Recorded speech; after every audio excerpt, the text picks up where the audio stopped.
you for joining us in Finding God in Video Games. In today's Rewind, we want to take a look at one of the most critical parts of our video games. And when you think of great games and maybe your favorite parts of them, what comes to mind?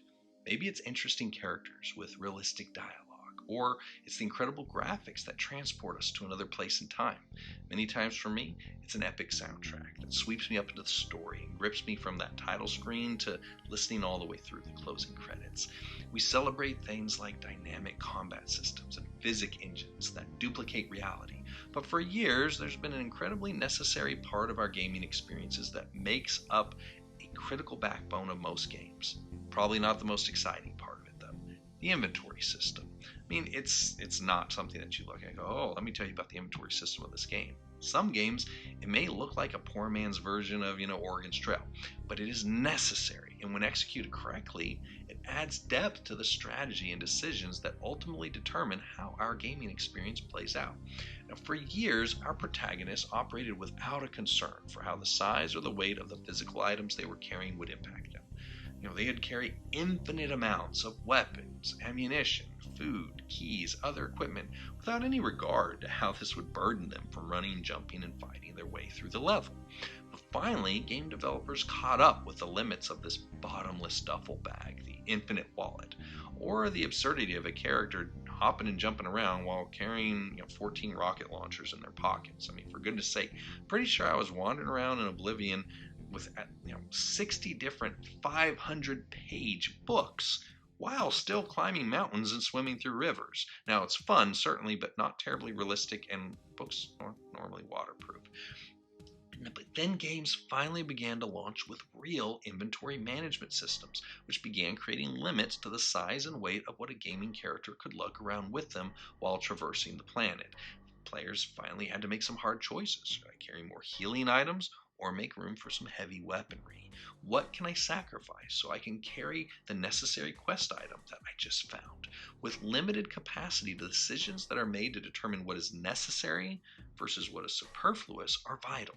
The wrong choice in a game may result in mission failure. The consequences of how we deal with our limited capacity as real-life human beings can be much farther reaching in their impact. In 2 Kings 4, we find the story of a widowed woman who was in a state of crisis. Her husband had just, unfortunately, become deceased, and her family was severely indebted. And this poor woman's 2 sons were about to be placed into slavery in order to pay off the debt that the struggling family had incurred. The prophet Elisha asked her, what is her current capacity to pay off her debts? And she informed him she was limited to only a very small vessel of oil. So Elisha instructed her to get as many containers, pitchers, bowls, whatever she could get her hands on that could hold fluid from her friends and neighbors, and he specified that whatever containers she got must be empty. Once she had gathered them together, she was instructed to fill them with the oil that she currently possessed, and she continued pouring into each of these containers from her 1 bottle of oil until she ran out of empty containers to fill. When it was done, she had enough oil to sell off to pay off that entire debt and live off of the rest. Now, it's a remarkable miracle, to be certain. It's a great story. What does that mean to us?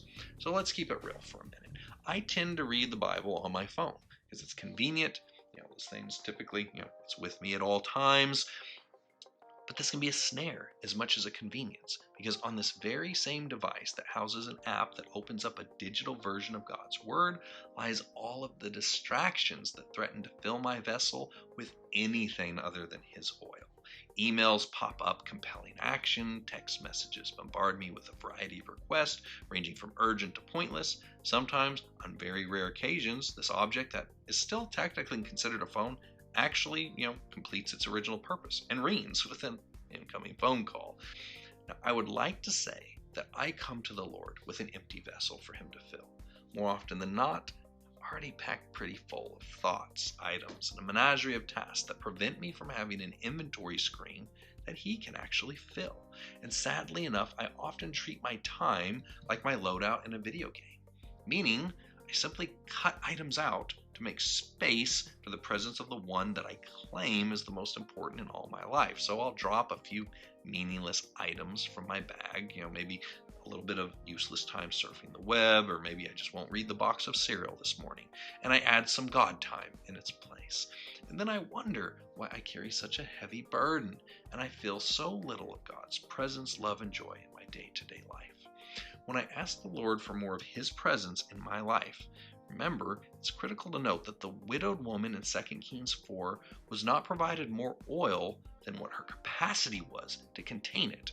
When she reached the limit of her vessels, she reached the limit of the oil. Now, many times I reach out to God in prayer and I ask Him for guidance, wisdom, or provision. But if I don't provide an empty vessel for Him to fill, then I limit His ability to answer my prayers and request. And the oil that He plans to use is readily available to me in the form of His Word. But it only truly activates when it's poured into an empty vessel prepared to receive it. The more space I make for Him in my daily life, the more He'll be able to pour into me and pour out through me to others. So before we ask God to be more present in our lives, we must truly look deep into our inventory and ensure we made space for Him to appear. If we feel like we can't hear what the Lord has to say, we may need to consider that we have too much in our way to give Him the room that He needs. If we make room for the oil first, we'll find that it absorbs into everything else that we're carrying.